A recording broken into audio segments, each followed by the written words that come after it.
Hello बच्चा party. The Orient classes के इस प्लेटफॉर्म पे मैं मोलतन श्रीवास्तव आपका मोस्ट वेलकम करता हूँ। दोस्तों, इस क्लास में हमें जो स्टडी करनी है ना, वो कंपाउंड माइक्रोस्कोप को स्टडी करनी है। बेटा, ये जो कंपाउंड माइक्रोस्कोप है ना, ये टेलीस्कोप का जस्ट अपोजिट है। टेलीस्कोप में हम क्या था कि बहुत ही ज़्यादा दूर की चीज़ों को देखने के लिए करते थे, लेकिन कंपाउंड माइक्रोस्कोप का जो यूज़ करेंगे वो बहुत ही पास की चीज़ों को देखने के लिए करेंगे। बोले तो इतनी छोटी चीजों को देखने के लिए करेंगे, इतनी छोटी चीजों को जो अपने को न्यूड आइज से क्या है दिखाई नहीं देंगी। हम जिन चीजों को बहुत नंगी आंखों से नहीं देख सकते ना, ऐसी चीजों को देखने के लिए हम किसका यूज करते हैं? कंपाउंड माइक्रोस्कोप का यूज करते हैं। ठीक है, तो आइए हम लोग स्टडी करेंगे इस कंपाउंड माइक्रोस्कोप में है क्या क्या चीजें, कैसे ये वर्क कर रही है, कैसे इस एक बहुत ही छोटी चीज जो अपने को नंगी आंखों से दिखाई नहीं देती है, उसको हम लोग कैसे माइक्रोस्कोप की सहायता से देख लेते हैं। ठीक है, टेलीस्कोप में बच्चे दो लेंस यूज हुआ था, कंपाउंड माइक्रोस्कोप में भी दो ही लेंस यूज हुए हैं। टेलीस्कोप में जो ऑब्जेक्टिव लेंस था वो बड़ा होता था और आईपीस लेंस कैसा होता था? छोटा होता था। बट यहाँ पे जस्ट अपोजिट है, यहाँ का जो ऑब्जेक्टिव लेंस है वो स्मॉल है और आईपीस वाला लेंस कैसा है? बड़ा है। ठीक है, ऐसा क्यों? अगर एग्जामिनर आपसे पूछता है कि ऑब्जेक्टिव लेंस को हमने छोटा क्यों लिया है, क्योंकि हमारा जो ऑब्जेक्ट है वो हमारे लेंस के पास होता है। ठीक है, इससे ज्यादा रेज छोटे से फोकल लेंथ में कवर हो जाएंगी और अपने को एक क्लियर इमेज मिल पाएगा।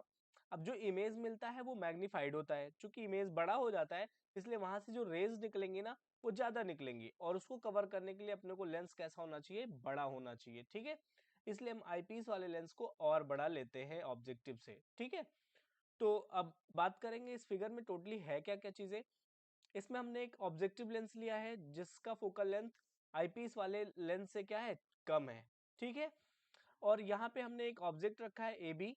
ठीक है, ए बी से एक रे निकली और यहाँ से इस रिफ्रेक्ट होकर के कुछ इस तरीके से इस लेंस पे जाकर टकराई। ठीक है, और दूसरी रे यहाँ से निकली जो इसके ऑप्टिकल सेंटर से होकर के जा रही है और सीधे जाकर के यहाँ पे टकराई इससे, और ये यहाँ से पार्शियली रिफ्लेक्ट हुए। ठीक है, और रिफ्रेक्ट हुए। अब यहाँ पे हमारी आई होती है जहां पे हम इसका इमेज देखते हैं। ठीक है, आई होती है ये हमारी जहां पे हम इसका इमेज फाइंड करते हैं, बट ये इसका जो वर्चुअल इमेज होता है ना वो यहाँ पे इतना लार्ज मिलता है।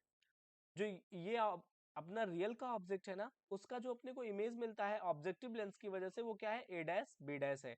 ठीक है, इस ऑब्जेक्ट का जो इमेज मिल रहा है वो क्या मिल रहा है? ए डैश बी डैश। अब ये जो इमेज है ना, ऑब्जेक्टिव का जो इमेज है वो आईपीस के लिए ऑब्जेक्ट की तरह काम करेगा और इसका फाइनल इमेज अपने को क्या मिल रहा है? A double dash B double dash. ठीक है, और इस तरीके से अपने को इमेज का फॉर्मेशन होता है। अब यहाँ पे हम थोड़ा सा बात करें, अपने को जो पॉइंट पी है ना, यहाँ तक का जो लेंथ है ये ऑब्जेक्टिव लेंस का फोकल लेंथ है, और ये जो बी डैश है ना, इस आईपीस से जो बी डैश की डिस्टेंस है ना, ये अपने पास आईपीस का फोकल लेंथ है। और ये जो बीच की चीजें बची है ना, बीच का डिस्टेंस बचा है, इसको हम बोलते हैं लेंथ ऑफ ट्यूब। क्या बोलते हैं? Length of tube.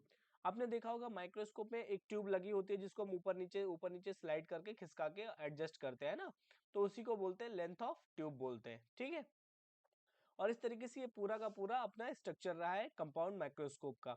इसमें कितने लेंस यूज हुए हैं? दो लेंस, ऑब्जेक्टिव और आईपीस। ऑब्जेक्टिव को छोटा क्यों रखा गया? क्योंकि ऑब्जेक्ट हमारे बहुत ही पास होता है, जिससे ज्यादा रेज इसमें कवर हो सकेंगी, और इसका जो इमेज बनता है फाइनली वो थोड़ा सा लार्ज होता है, मैग्नीफाइड होता है, और उससे जो रेज निकल देंगी वो ज्यादा निकलेंगी, इसलिए हमने आईपीएस का जो साइज लिया है वो क्या लिया है? बड़ा लिया है। ठीक है, जिससे ज्यादा यहाँ से रेज कवर हो सके। ठीक है, और इस आईपीएस का जो फाइनली इमेज मिल रहा है वो बहुत ही मैग्नीफाइड मिल रहा है, ए डबल डैश और बी डबल डैश। और ये कितने डिस्टेंस पे मिल रहा है? डी डिस्टेंस पे मिल रहा है, मिनिमम डिस्टिंक्ट विजन पे मिल रहा है। ठीक है, तो ये अपने को टोटल पूरा स्ट्रक्चर रहा कंपाउंड माइक्रोस्कोप का। अब इसका हम लोग डिफाइन करेंगे कि इसका मैग्निफिकेशन वगैरह क्या होगा। ठीक है, तो सबसे पहले हम इस ऑब्जेक्टिव लेंस का मैग्निफिकेशन निकाल लें, फिर आईपीएस का मैग्निफिकेशन निकाल लें और फाइनल मैग्निफिकेशन निकाल लें। ठीक है, तो सबसे पहले हम इसके इमेज के बारे में बात करें कि इसका इमेज फॉर्मेशन कैसे क्या होगा, ये सारी चीजें स्टडी कर लेते हैं। ठीक है, तो सबसे पहले हम निकालते हैं ऑब्जेक्टिव लेंस के बारे में। ठीक है, ध्यान से समझिएगा। Objective lens, for objective lens,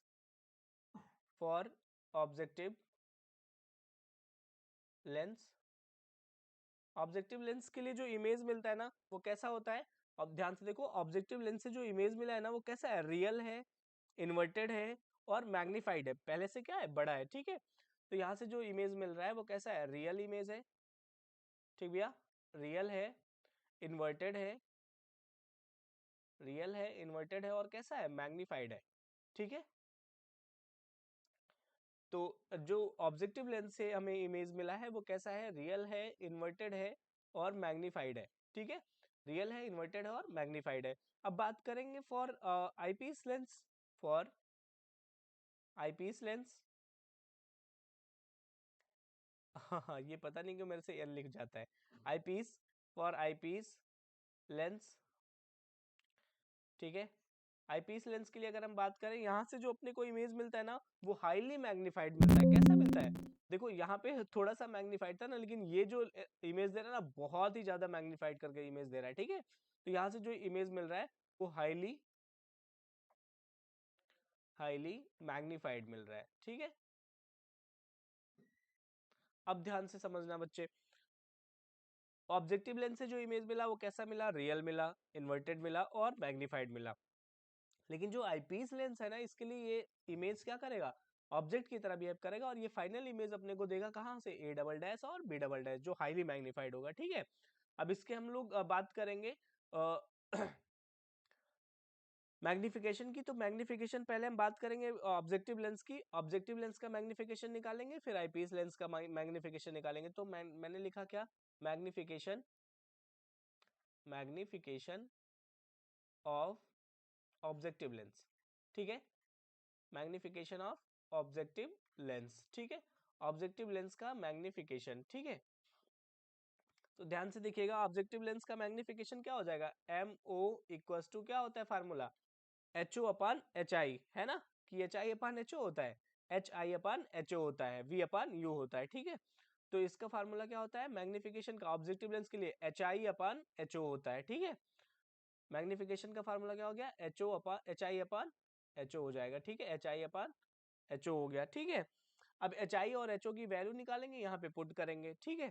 तो एच आई की वैल्यू निकालने के लिए ध्यान से देखिएगा, इस एच आई की वैल्यू अपने को फाइंड करनी है। तो इसके लिए हमने ट्रायंगल लिया P B dash A dash, इस ट्रायंगल का हमने सिलेक्शन किया P B dash A dash का, ठीक है। तो from triangle P B dash A dash में, ठीक है। और हमने कौन सा एंगल लिया, यहाँ पे हमने लिया एंगल tan बीटा, क्योंकि ये परपेंडिकुलर हो जाएगा और ये बेस अपने पास दिया है एल, है ना। तो परपेंडिकुलर और बेस अगर दिया हुआ है तो हम tan थीटा यहाँ पे लगा सकते हैं। तो tan beta is equal to क्या हो जाएगा, क्योंकि एंगल क्या, ये क्या दिया हुआ है, एंगल बीटा दिया हुआ है ना, तो tan बीटा हो जाएगा। tan beta equals to perpendicular, और परपेंडिकुलर कौन है, एच आई अपान बेस कौन है, एल है, ठीक है। तो एच आई अपन एल हो जाएगा, ठीक है। तो यहाँ से एच आई की वैल्यू क्या हो जाएगी भैया, H I is equal to हो जाएगा एल टेन बीटा हो जाएगा, ठीक है। इसको नाम दे दिया इक्वेशन 2, ठीक है। ऐसे ही मैं एच ओ की वैल्यू निकालूंगा, तो एच ओ की वैल्यू निकालने के लिए अपने पास जो फार्मूला है, ध्यान से देखो, ये एच ओ है ना, और यही डिस्टेंस आपका आर ओ हो जाएगा, जितना ए बी होगा उतना ही आर ओ होगा। और आर ओ निकालने के लिए हमने क्या ले लिया, ट्रायंगल ओ पी आर में, ट्रायंगल ओ पी आर में, ठीक है। तो फ्रॉम ट्रायंगल, ध्यान से समझिएगा, from triangle O P R में, ठीक है। ओ पी आर में अगर हमने यहाँ पे tan बीटा लिया तो क्या हो जाएगा, परपेंडिकुलर अपन बेस, और ये डिस्टेंस है क्या, एफ ओ है, फोकल लेंथ है किसका, ऑब्जेक्टिव लेंस का, ठीक है। तो परपेंडिकुलर और बेस गिवन है, तो हमने यहाँ पे tan थीटा ले लिया, tan बीटा इक्वल्स टू क्या हो जाएगा, tan beta equals to perpendicular, और परपेंडिकुलर ये क्या हो जाएगा, H O upon F O, है ना, H O upon F O, ठीक है, H O upon F O, ठीक है। तो यहाँ से एच ओ की वैल्यू हो जाएगी अपने पास एफ ओ tan बीटा, ठीक है। इसको नाम दे दे इक्वेशन 3। अब हम वन में वैल्यू ये सारे उठा के पुट करेंगे और अपने को एमओ की वैल्यू मिल जाएगी। तो फ्रॉम वन है ना, एमओ इक्वल्स टू क्या हो जाएगा, एच आई की वैल्यू कितनी है भैया, L tan beta upon H O की वैल्यू कितनी है, F O tan beta, F O tan beta, ठीक है। अब ध्यान से देखो, ये tan बीटा कैंसिल हो जाएगा, तो अपने पास क्या बचेगा, MO equals to L upon F O हो जाएगा, ठीक है। और ये अपना फाइनल आंसर हो जाता है ऑब्जेक्टिव लेंस का मैग्निफिकेशन का फार्मूला, ठीक है। ऐसे हम आईपीस का भी मैग्निफिकेशन निकालेंगे, आईपीस लेंस का मैग्निफिकेशन, ठीक है। तो आईपीस का मैग्निफिकेशन क्या हो जाएगा for eyepiece lens, eyepiece lens है ना, magnification magnification of eyepiece lens, ठीक है भैया, मैग्निफिकेशन ऑफ आईपीस लेंस, ठीक है। आईपीस लेंस का मैग्निफिकेशन क्या हो जाएगा, एम ई इक्वल्स टू, ध्यान से देखिएगा मैग्निफिकेशन का फार्मूला क्या है, वी अपान यू ना। तो आईपीस के लिए जो वी बन रहा है वो कहाँ बन रहा है, वी जो इमेज बन रहा है ना वो किस डिस्टेंस पे बन रहा है, डी डिस्टेंस पे, और ऑब्जेक्ट कहाँ रखा है, एफ ई डिस्टेंस पे, है ना। तो इसका फार्मूला क्या होता है, वी अपान यू, और वी कितना है, कैपिटल डी अपान यू की वैल्यू कितनी है, ऑब्जेक्ट कितनी डिस्टेंस पे रखी है, एफ ई डिस्टेंस पे, है ना। तो यू की वैल्यू कितनी हो जाएगी, एफ ई हो जाएगी, ठीक है। इसको ना हम देते हैं क्वेश्चन 4, ठीक है। अब आप जानते हो फ्रॉम दिस इक्वेशन एमओ की value L upon F O है और एम ई की वैल्यू कितनी है, डी अपान एफ ई है। तो नेट मैग्निफिकेशन कितना हो जाएगा, net magnification, net magnification of compound microscope, compound microscope, ठीक है भैया, माइक्रोस्कोप, ठीक है। टोटल जो मैग्निफिकेशन हो जाएगा ना वो आईपीस और ऑब्जेक्टिव दोनों के मैग्निफिकेशन के क्या हो जाएगा, मल्टीप्लाई के इक्वल, क्योंकि दोनों एक साथ कनेक्ट है ना। तो हो जाएगा MO into M E, objective का मैग्निफिकेशन इंटू आईपीस का मैग्निफिकेशन। ऑब्जेक्टिव का मैग्निफिकेशन कितना है, एल अपॉन एफ ओ, क्या है, एल अपॉन एफ ओ, है ना, इंटू क्या हो जाएगा, डी अपॉन एफ ई, है ना, क्योंकि ई की वैल्यू कितनी है, डी अपॉन एफ ई है, ठीक है। तो ये नेट अपने पास मैग्निफिकेशन कितना आ गया, M is equal to L upon F O into D upon F E, और यही आपका हो गया नेट मैग्निफिकेशन का फार्मूला। कंपाउंड माइक्रोस्कोप का जो नेट मैग्निफिकेशन आएगा वो कितना हो जाएगा, L into D upon F O into F E, ठीक है। और ये रहा अपना टोटल कंपाउंड माइक्रोस्कोप, ठीक है। एक बार जल्दी से इस वीडियो को रिकॉल करते हैं और मिलते हैं नेक्स्ट वीडियो में, ठीक है। कंपाउंड माइक्रोस्कोप क्या है, कंपाउंड माइक्रोस्कोप एक ऐसा इंस्ट्रूमेंट है जिसकी हेल्प से हम बहुत ही छोटी चीजों को देख सकते हैं, जिनको हम न्यूड आई से नहीं देख सकते हैं ना, उनको हम कंपाउंड माइक्रोस्कोप की हेल्प से देख सकते हैं, ठीक है। इसमें दो लेंस का यूज होता है, ऑब्जेक्टिव लेंस और आईपीस लेंस। ऑब्जेक्टिव लेंस का फोकल लेंथ स्मॉल होता है जबकि आईपीस का फोकल लेंथ लार्ज होता है। यहाँ पे एक ऑब्जेक्ट रखा हुआ है ए बी, जहां से रे निकली और फिर ये यहाँ से रिफ्लेक्ट हो गई, एक रे निकली जो इसके ऑप्टिकल सेंटर से सीधे पास कर गई, क्योंकि ऑप्टिकल सेंटर से जो रे जाती है वो बिना डेविएट हुए सीधे निकल जाती है, ठीक है। ये ऑब्जेक्टिव लेंस का फोकल लेंथ है और ये आपके पास आईपीएस का फोकल लेंथ है, और बीच में जो लेंथ बचा हुआ है इसको हम बोलते हैं लेंथ ऑफ ट्यूब, ठीक है। अब हम इसके मैग्निफिकेशन को कैसे डिफाइन करते हैं, पहले तो इसके इमेज के बारे में बात करेंगे। ऑब्जेक्टिव लेंस से जो हमें इमेज मिल रहा है वो रियल मिल रहा है, इन्वर्टेड मिल रहा है और लार्ज मिल रहा है, और जो आईपीएस से लेंस से इमेज मिल रहा है वो हाईली मैग्नीफाइड मिल रहा है ना। देखो कितना बड़ा मिल रहा है इमेज, है ना। अब इसके हम मैग्निफिकेशन की बात करेंगे तो ऑब्जेक्टिव लेंस का जो मैग्निफिकेशन आया वो कितना आया, एल अपन एफ ओ आया, ठीक है। और आईपीएस का जो मैग्निफिकेशन आया वो कितना है, डी अपन एफ ई आया, ठीक है। और इस तरीके से अपने को दोनों का जब मैग्निफिकेशन मिल गया तो मैंने फाइनल मैग्निफिकेशन निकाला कि नेट मैग्निफिकेशन कितना हो जाएगा, M is equal to M O into M E, L upon F O into D upon F E, और ये टोटल मैग्निफिकेशन आ गया कंपाउंड माइक्रोस्कोप का। तो ऐसे ही वीडियोस को देखने के लिए बच्चों आप चैनल को सब्सक्राइब कर लो, वीडियो को लाइक करें और ज़्यादा से ज़्यादा वीडियो को शेयर करें, ठीक है। मिलते हैं नेक्स्ट वीडियो में, थैंक यू।